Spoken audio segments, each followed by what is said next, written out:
Hi, this is 20th of January 2022. I'm having my meeting with Jeremy just for fun. Sorry, I just mixed it up. Jeremy, we are discussing the video from Nassim Haremin, the Tetragrammaton, the most powerful name in the universe, and your feedback.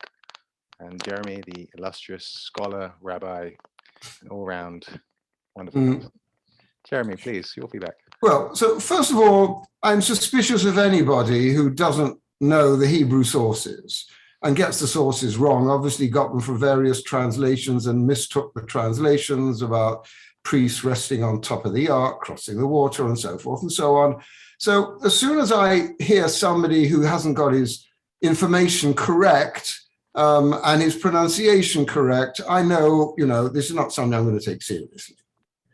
Secondly, there's the wider issue, and the wider issue is, if you like, the magic in the diagrams and the magic in the permutations, as opposed, from my point of view, and these things, it's like looking at the patterns within flowers and within leaves and with petals, and then trying to transmute from that into personal feelings. Now, to me, the whole point about Kabbalah is the existential experience and the feeling of one's contact with God. Once you get involved in diagrams and pentagrams and anything like that, in the same way, this is a view I think about gematria and numbers and mathematical units and permutations. Of course, you can find patterns. But then when we talk about the engagement with the spiritual, you're talking about a feeling. You're not talking about this abstraction. It's like somebody who tries to prove the existence of God. Anybody who thinks they can prove the existence of God in any scientific, mathematical way, as far as I'm concerned, doesn't know what the hell they're talking about. They're playing games. And you can play games with codes and everything else. And these codes can convey certain linguistic patterns in the same way that letters can. And remember, we know that the name of God in Hebrew, Yud, He, Vav, He, are the letters that recur more often than any other letters in the Torah and in the Bible. And they can represent all kinds of things in past, present, and future, and all kinds of ways of reaching through to this magic spirit of breaking through to the Ein Sof. But I think they are all, in fact, missing the point. And this is why, you want to ask something? I absolutely agree with you. I agree 100% with you. You are absolutely right. Yet there is a caveat. And the caveat is there are many, many ways to experience and relate to the Torah.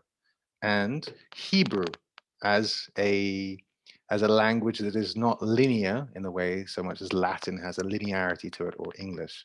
It is a multi-dimensional language, a fractal language. I use the word fractal because it has many, many components and many layers and works as a whole, as an integrous system. Now, I agree with that too. So that's a different issue. I mean, as the Talmud says, there are 70 different facets to the Torah. Wow, and looking at the Torah is a remarkable document that you can look at for so many different ways. And in that sense, codes are very interesting. Combinations of letters are interesting. And the codes, but they have significance. So as we both, as the beginning of our exploration, my relationship with the Torah is experiential. Your relationship is experiential. Yeah. You've also highlighted the area, in our previous conversations, you highlighted the areas where you were, when we talked about gematria, you said actually this numerical aspect is not something that you connect with.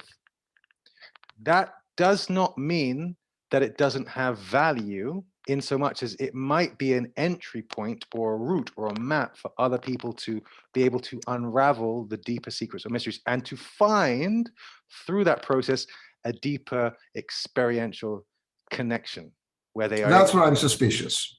That's why I'm suspicious. So in other words, the work of Sol Lingua, the whole point of the research that I've been conducting, and the purpose of these conversations and the journey that I've been on has been specifically to bridge these two worlds, because one, you have different dimensions of experiencing, and it's that great Einstein quote: "One cannot solve a problem from the same consciousness that they entered into the problem. One has to shift the perspective." We also know that everyone is, until we are enlightened, we are all viewing through a subjective lens. So everyone's seeing things from their own color or distortion. And then there's the transcendent experience of the experience that you are able to connect to, which is, from my understanding, the most direct and the most profound. And your life's path or journey has been trying to convey that to people so they can get a taste of what you have felt and you have known, and what has driven your passion and your process and your connection and everything you've done, because you know through experience the magic. For the majority, they don't have that luxury. And that's why we have to look at the other frameworks, the other systems that are available to us to enable that way in.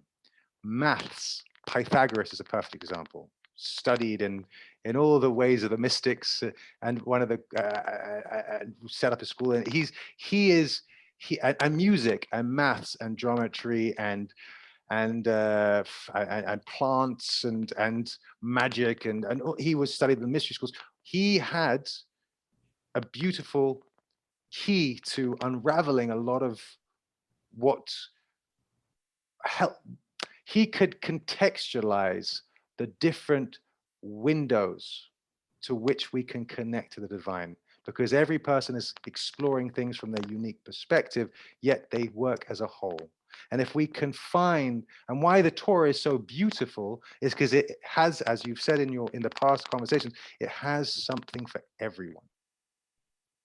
And the fact that it has something for everyone means that there is an end. If you're willing to start to connect, to make that first step, you'll find a way to connect for yourself.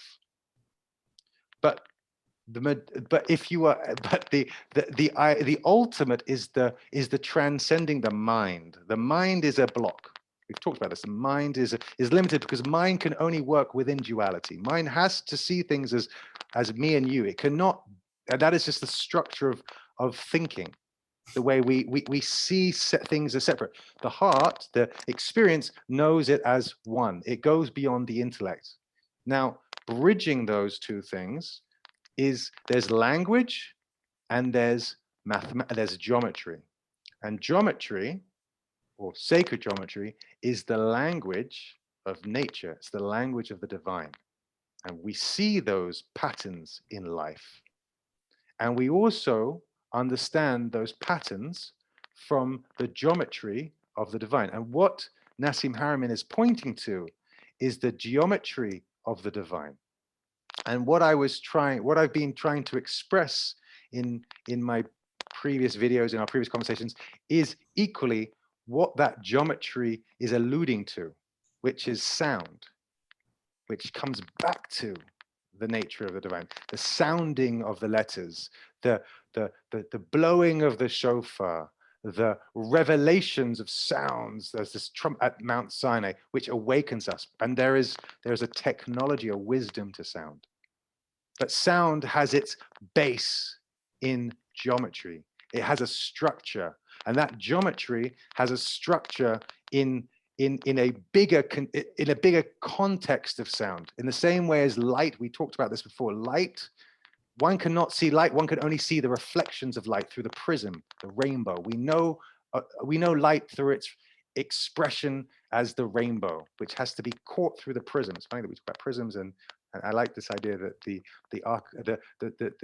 10 utterances were actually carved on prisms. They were not the sapphires. These structures, these refractions. I find that really, really beautiful. That that sound also can, the name of Yud He Vav He, that we can't pronounce it, it has no name, we can't find the sounds for it because it goes beyond sound, contains, in my understanding, all the sounds of creation from which creation was brought forth. And it's seeing this, and what Nassim, from my understanding, is talking about is this geometric structure that contains all of the elements, the geometry of creation, the platonic solids. And he's pointing to that, and as I understand, and yes, he doesn't have, and this is where we always come into conflict with the scholars, and because if someone doesn't have his I's crossed and his his I's dotted and his T's crossed, it triggers, because as for you, you're like, well, he doesn't even know the Torah. How can a man who doesn't know the Torah even have even a say when you can recite, I don't know how many verses, and your knowledge is endless, but he has a mathematical understanding. And that mathematical understanding is pointing to a different interpretation. And it's having that openness to try and connect the bridges, to bridge these two perspectives, because there is endless perspectives. It's not 1, 2, or 3. There's just infinite perspectives. And the Torah contains all of that. It facilitates all of that if you're willing to look, because of the way it's structured, this integrous whole document, which is why it's the word, the expression of the divine. That's why we can experience it, but connect on all those levels. And I think I'll pause on that one and see your feedback. Well, we're in a different world, you and I. You can be a most brilliant mathematician and have no relationship with God, brilliant musician and have no relationship with God. You can have all the theories in the world and the connections between every connectivity, and it will have nothing necessarily to do with how you are living day to day. And for me, this is the crucial issue. The Torah is not just an abstraction. Unless you are living a moment, a day in which every action of yours is significant. Everything that you eat, that you touch, you live with, you are relating directly to God through those actions throughout the day, every day of the week. It is a behavioral phenomenon that has nothing to do with abstraction. If you want to abstract it, fine. You can spend all your time with the abstraction. I don't object to that. And if the abstraction works for you, and if it's like, in theory, the fact that, as you know, good Buddhists have routines, and these routines are crucial. You take away the routines and you start talking about abstractions and you lose them because they are into a particular way of life. You and your plan is to take an abstraction and deal with Kabbalah in a way that is detached from its roots. Its roots lie within living a spiritual life through Torah, not studying Torah. That's another feature, another very important feature. It's why, for example, in Judaism, prayer, experience relating to God, and study are two parallel directions, each one as important as the other. But without the doing, the other becomes abstraction. Absolutely. Absolutely. And therefore, I listen to a guy like that and I say, this is abstraction.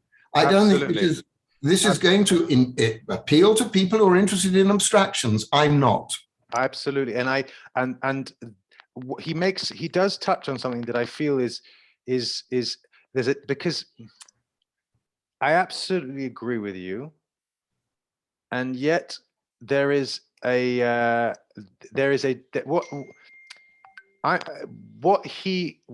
I'm interested in is making something that has otherwise been accessible to a small community, accessible to a majority, because in that accessibility, it brings a much greater collective transformation. So looking at scalability of an ancient wisdom. How do you bring it to the world? How do you make this divine wisdom? How do you give everyone the blessings and the protection and the miracles that are contained in the Torah to bring it, to infuse that into every person's life, where I have yet to understand or see any other spiritual practice enable the same thing? What the Torah can do and the wisdom can do, the Jewish wisdom can do for the world, is unlike anything I've seen in any other wisdom. It protects, it encapsulates, it supports, it surrounds with blessings and miracles. It brings literal miracles to our daily life, and it frames us. It's wonderful and profound, and it absolutely requires a lived experience. Because if you want to truly access the gifts, the miracles that are contained in the wisdom, you have to live it. And he says, but for the majority to live the Torah, to make, let's just use an old analogy, how it was expressed, the 12 tribes bringing the wisdom to the 72 nations, which was always the point. For the 72 nations to connect, they have to find an access point. I believe that the majority will have difficulty connecting to the Torah in its current form. What he does express, and where I share a similar point of view with Nassim, is that he points to the Old Testament, the Torah, being a technology, which is something that I've always mentioned, and the New Testament, which is the lived experience. You have to purify. You have to walk a certain way, and if you. But the New Testament rejects the behaviorism of the Old Testament. It rejects it. Does Jesus reject? What does Jesus reject? He rejects what the moneylenders. What Jesus said we can't know. We can know that from St. Paul onwards, the law was relegated. The law was dispensable. That's the reality. And throughout Christianity, that's what it's been. And I believe that is that's the fundamental disconnect. That they felt that this is fundamentally where the root of the disconnect, the discord, arises from. That Paul thinks you can do away with the Torah and just follow the word of Jesus without the Torah, and then we open to chaos, because both. It's a unification of systems.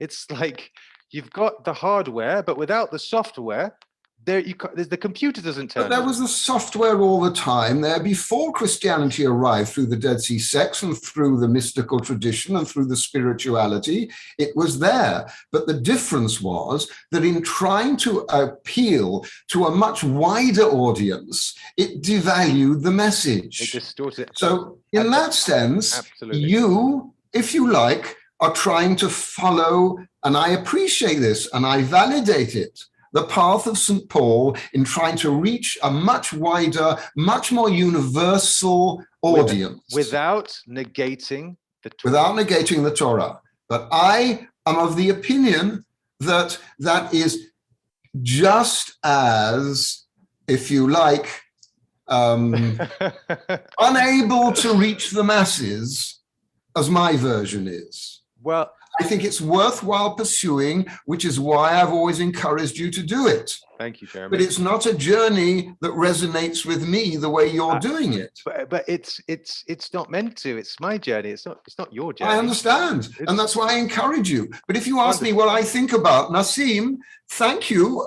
No, thank you. I totally respect that, but it enables us to have what I find a very beautiful conversation, and if that brings about a deeper connection and opportunities to meet and share and unravel, and nothing you've said has put me off what I initially felt. If anything, it has reinforced my belief, because.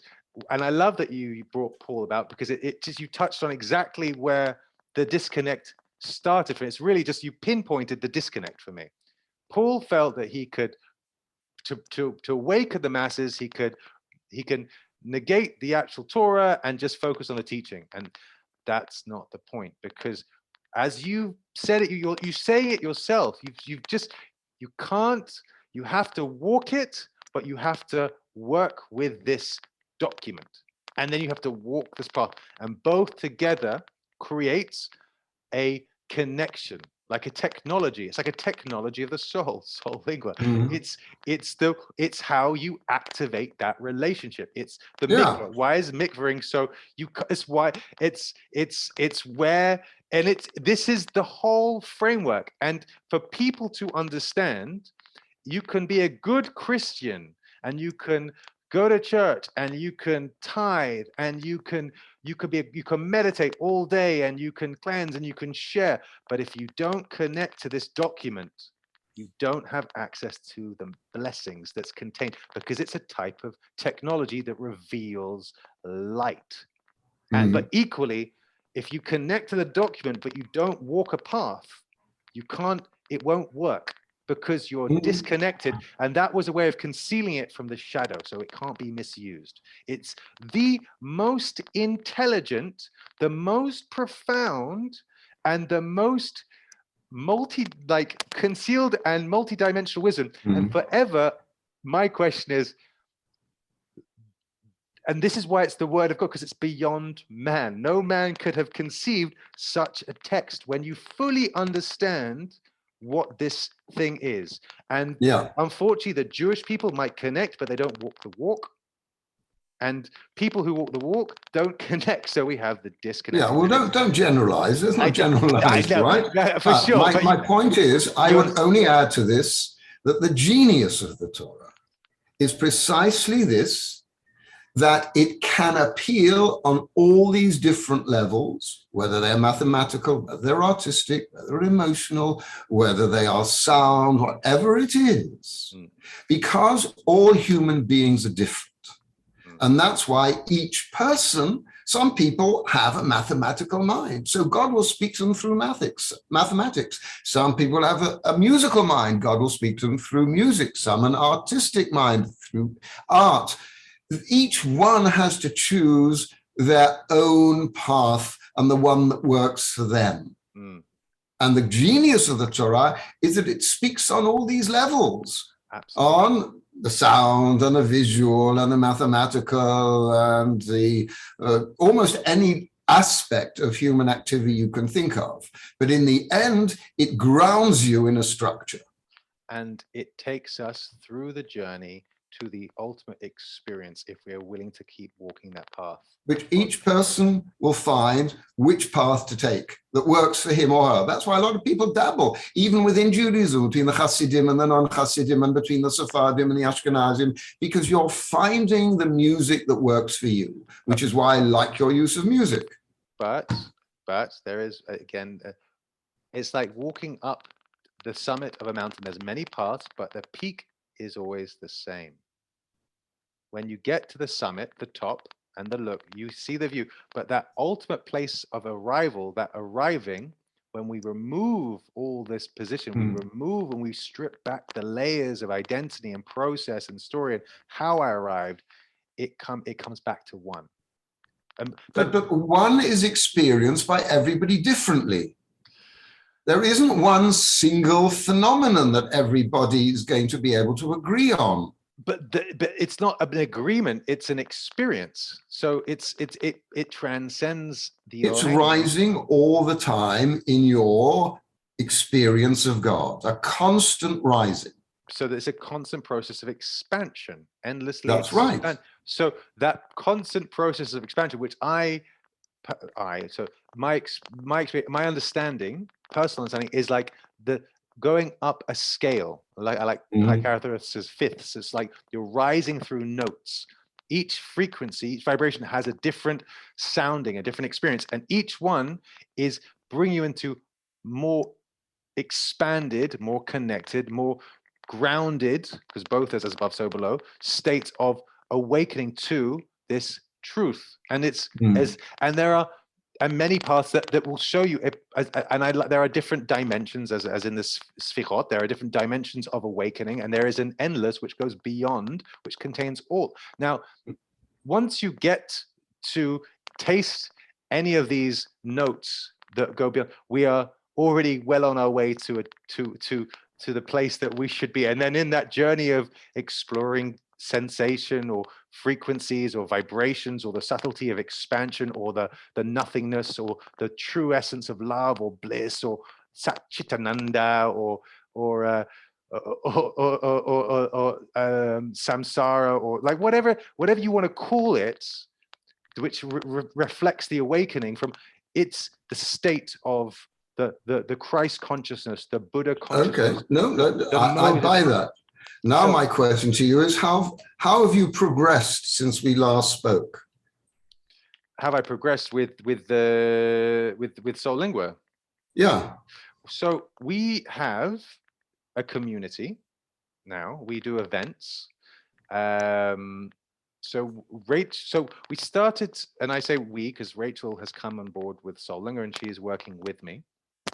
And we've been on a journey together, kind of unraveling and connecting, grounding, and doing this work, following Shabbats, following the holidays, following. And this has brought you closer to each other.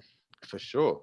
And it's through a deep unraveling and a deep seeing, you know, and mirroring. So that this year has really been about this process of growing together, growing through my own limitations and her own limitations, and sharing whatever we're able to share together to the communities that would be interested in learning. We have organized so far 3 big events around sound and ancient wisdom. We have Rachel teaches now voice activation, so she started to teach people how to awaken their own voice using sounds. And she runs classes.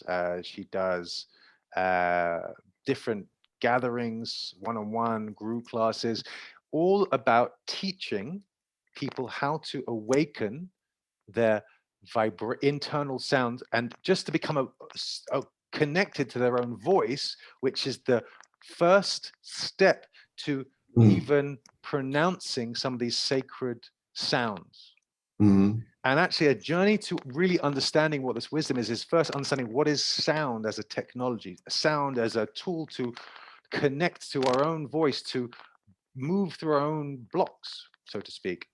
And we're trying, because what I realize is I'm maybe coming in too strong with teaching people. Kabbalah is too much, actually, for the majority. They can't reach it. I'm, for the most part, inaccessible. Like I start talking, people shut down. They're like, I don't get it. You're kind of weird, and we don't like the books that you're with. And I'm sitting the whole time scanning my Siddur or talk. So Rachel beautifully is much more accessible. She does these mantra circles, and people are really connecting to her and how she expresses music and sound and beautiful. It's really beautiful, actually. And somewhere, and we have now a community. We've had a community that's been oscillating between 100 and 120. People drop out, people join, people drop out, because as soon as she shares more about the simplicity of sound and mantras, people are very engaged. They want to connect. The moment I start talking about Kabbalah and Jewish stuff, people are out. I lose them. They're gone. No one wants to know. But the balance between the two is really beautiful. And this is where we are. And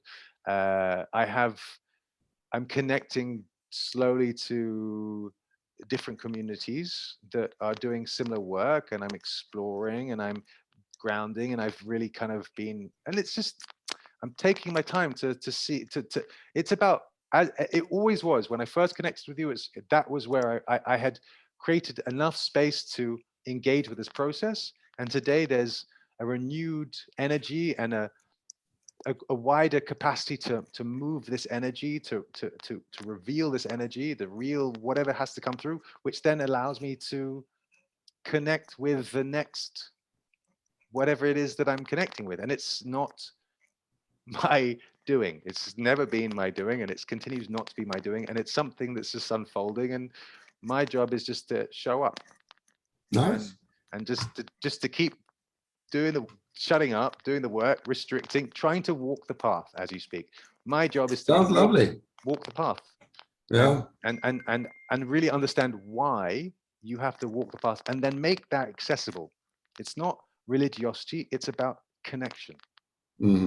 Purification, mikvahing every day and going to cleanse in the sea, and it's about connection, to have that connection. And when we disconnect, it's not that you've done something wrong, which I often disconnect because I go into to different, and then coming back because that disconnect is, so I'm again testing, I'm understanding, I'm learning, and making mistakes. And you are a beautiful, very precious soul.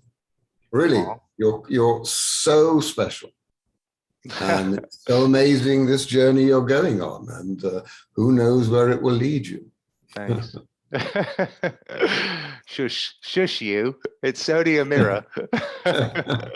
Thank you for always having the time and the interest. And we're very lucky. We're very blessed to have landed it. We have the space to explore this. Yeah. And that's the magic. It's every day I'm just like, thank you, thank you, thank you. That life has given me and keeps giving me the space to even explore this alone. Like I'm like we have these hours, these days to talk and explore and make music and look within. I mean, what a blessing to find. And it's just so, from my understanding, the wisdom is supporting my process very gently. It's like, you just keep going and just show up, and it's just gonna learn and understand. And when the time is, I guess, and I'll just like, I don't ask too many questions. I just keep connecting and just keep doing. And as I have done, and grounding and getting stronger, I'm getting stronger, able to meet more, hold more energy, deal with more push and pull. So I'm much stronger than I was. Because I remember a while back, you told me you're like, you're very gentle, you know? And I was at the time. I'm much stronger today. I can see it in your eyes. Yeah, good. Oh, yeah. And so that shift, that journey of first going, let's say, down to kind of finding that and then to building that muscle again, that strength to meet the resistance with like energy and vigor. I'm excited about that. I'm like, well, I can bring it, you know, because that's one day at some point I have to meet the world with this energy if this unfolds in a particular way. So my job is to get clear and get strong and be precise about what it is that I'm exploring. Right. Has Larry come any closer to understanding, or bless him, is he a lost case? That's, maybe I'll share. That's no comment. He's he's perfect exactly where he is. He's a lovely guy. He's a lovely guy, but this is just way above his head. It's not his journey. It's my journey. But I tell you what, without my grandfather's shul, that very clearly is written Zohar on it, and my father's connection, because what's very interesting is the relationship between the sacred, like these like what are the orders, you know, like the Freemasons and the Knights Templars and the Rosicrucians and the Cathars, and you start to, my father always he knows, like, he was a Freemason, and the Freemasons have access, or had access. So as I kind of unravel and explore the different mysteries and look at different perspectives, the Templars were in Jerusalem in the 1200s, and the early Templars, and they were protecting the Dome of the Rock because underneath was the King Solomon's temple, and in King Solomon's temple was these great treasures that were beyond words that they brought back to Europe, and in that very short time they became very powerful and very rich and powerful enough to challenge kings, right? So and then you start to kind of connect dots, and here in Portugal we have a very rich history of Templars, and there's a city called Tomar here, which is, they say, a reproduction of Jerusalem. Now, getting exact facts and figures right, it's always a bit tricky because there's always a limit to what people are willing to share. So my way of like trying to piece not just the what this wisdom is, but really how it's been brought, how it's influenced the history of humanity. And you know what I find very depressing? What? The failure to really get humanity to relate to each other after all these years. And wherever I look around at the moment, I see so much dissonance, disaffection, anger, frustration. It's so depressing, which is why retreating back into this world is so refreshing and so validating in a sense. And it's such a shame. And I wish there was a way of reaching out to a wider group, but there is. Who knows? Who knows? If you don't try, you're not gonna what else is going to get? I'm like Naomi Campbell. I don't get out of bed for less than $10,000. What else is going to get you out of bed? Like, what is the point? If not to what better use of our time and life than to connect people to to this, and it's beautiful. And I believe maybe, as we talked about, I thought maybe not in our lifetimes, but that was never the point. It wasn't. No, it was never, that's and right. just keep, and Keep going. what is it? I think it's before enlightenment, chop wood. After enlightenment, just chop wood and carry water or something. It's just keep going. Just keep doing the thing, and then that will give you enough, just from the connection, just from it's enough. I wish I thought so. I still think we need these disciplines. I wish we didn't, but I think we do. But even then, the point is that even in societies which are disciplined, whether it's an orthodox one, whether it's a monastery, whether it's academia, it still doesn't work. People is people is people. I want to shake them all up and bash them over the head, but that's not going to do any good either.